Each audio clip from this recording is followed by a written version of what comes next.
पहिलं देवगाणं जेव्हा ओठांवर येतं तेव्हा जेजी बाप्पा खरा कोण आहे त्याचं काहीच कळत नसतं.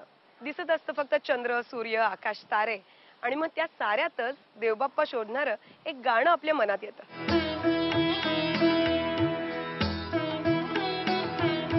देवा तुझे किती सुंदर आकाश, सुंदर प्रकाश सूर्य देतो. देवा तुझे किती सुंदर आकाश, सुंदर चांदण्या चंद्र हा सुंदर, चांदणे सुंदर पडे त्याचे. देवा तुझे किती सुंदर आकाश, सुंदर ही झाडे सुंदर पाखरे, किती गोड बरे गाणे गाती. देवा तुझे किती सुंदर आकाश, सुंदर वेलींची सुंदर ही फुले, तशी आम्ही मुले देवा तुझी. देवा तुझे किती सुंदर आकाश.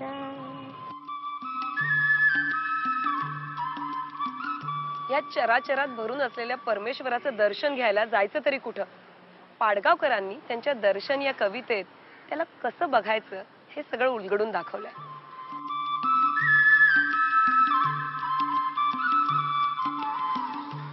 मी कधीच नाही म्हटले की तू दे मज दर्शन. होत्या लाटा उधळीत अपुली फेनिल कविता, फुला फुलातून अखंड उमलत होती नवता. होते वारे वाहत, तारे होते चमकत, बाभळीवरही गुच्छ फुलांचे होते उमलत. रे कसे वेगळे म्हणू सांग तुझ यांच्यापासून, मी कधीच नाही म्हटले की तू दे मज दर्शन. उठून पहाटे जावे तर तू रंगच व्हावे, नभी पहावे तर तू ढग होऊन झुलावे. या धारातून तुझे कृपामय हात दिसावे, किरणांच्या अधरांवर स्मित तव फुलत असावे. हे डोळे भरूनी बघतो आहे सारे अनुदिन, मी कधीच नाही म्हटले की तू दे मज दर्शन. तुला पाहिले ऋतू ऋतूतून, फुला फळातून, त्या गगनातून, या मातीतून, स्थिती गतीतून, संघर्षातून, सुख दुःखातून, व्यथे व्यथेतून, या सृष्टीतून, अनभवतीच्या मानवतेतून. रे कसे शोधू तुझ वेड्या परी मी तुलाच टाकून. मी कधीच नाही म्हटले की तू दे मज दर्शन. अरे परमेश्वरा, तू नक्की कुठे आहेस? तू असशील तिथे अस बाबा, अगदी स्वर्गात तुझ्या राज्यात सुखात. मला पृथ्वीवर तू तिथे आहेस तर देखील तुझ्या असण्याचा एक केवळ फवारा सुद्धा पुरेसा आहे. या गंगेमध्ये गगन वितळले या मर्ढेकरांच्या कवितेत त्यांनी हेच तर सांगितलंय परमेश्वराला.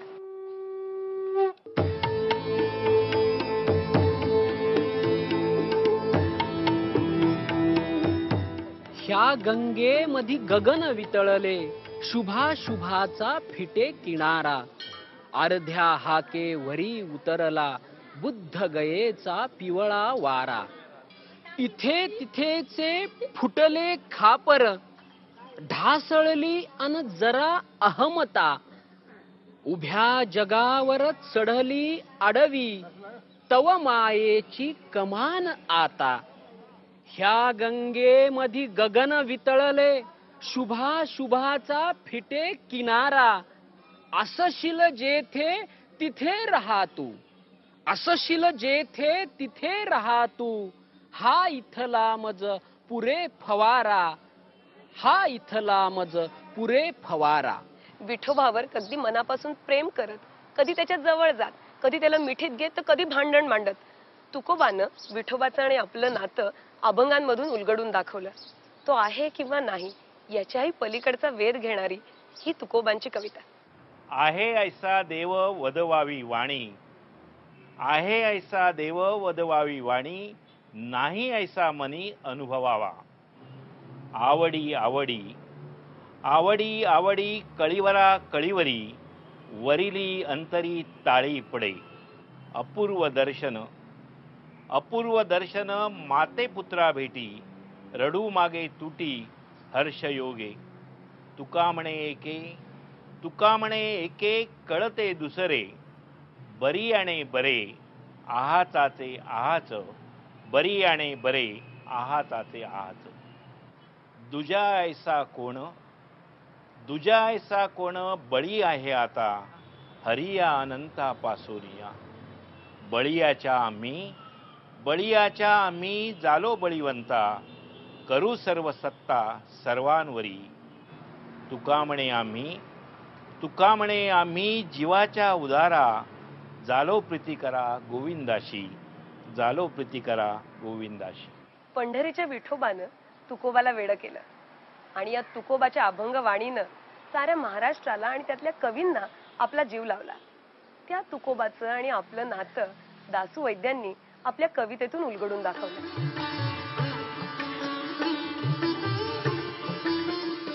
तुकोबा, फक्त तुझ्या नामघोषाचे प्रवाह शब्दाकडे वळवून कवितेचं बारमाही भरघोस पीक घेण्याचा आमचा इरादा. आमच्या शब्दांचं अवकाश भरण्यासाठी तुझ्या नावाचा वापर कवितेमधून. एक खाजगी विचारू तुकोबा, सगळ्याच विद्यापीठातून तुझे अभंग अभ्यासक्रमाला असतात, यासाठी तू काही विशेष प्रयत्न करतोस का? नाही, कवी म्हणून हे सर्व माहिती असायला हवं बाबा. नाका तोंडात पाणी जाईपर्यंत पंडितांनी तुझ्या शब्दांना इंद्रायणीत बुडवलं. तुझी कविता म्हणजे कातडीसारखी जगण्याला चिकटलेली. आम्ही तयार करतो वाफे, त्यात काही तुझ्यासारखं पेरावं म्हणून. आम्ही तयार करतो वाफे, त्यात काही तुझ्यासारखं पेरावं म्हणून. पण महापुरात आमचे शब्द मातीला घट्ट धरू नाही शकत. जगण्याचा अंतप्रवाह कवितेकडे वळवता आला पाहिजे. जगण्याचा अंतप्रवाह कवितेकडे वळवता आला पाहिजे. आमची श्वासाची लय कवितेत उतरत नाही. आमची श्वासाची लय कवितेत उतरत नाही.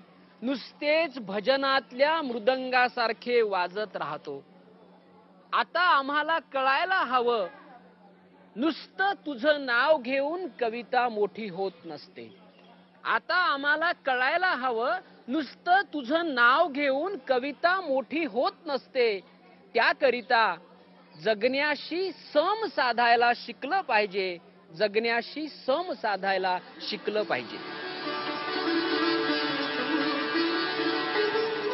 अनेक धर्म परंपरेतल्या कवींनी कवितेतून देवाचा शोध घेतलाय. आपण ते बघणार आहोत देवगाणीमध्ये अगदी थोड्याच वेळात. निर्मिके निर्मले मानव पवित्र, कमी जास्त सूत्र बुद्धींमध्ये. देवा तुझे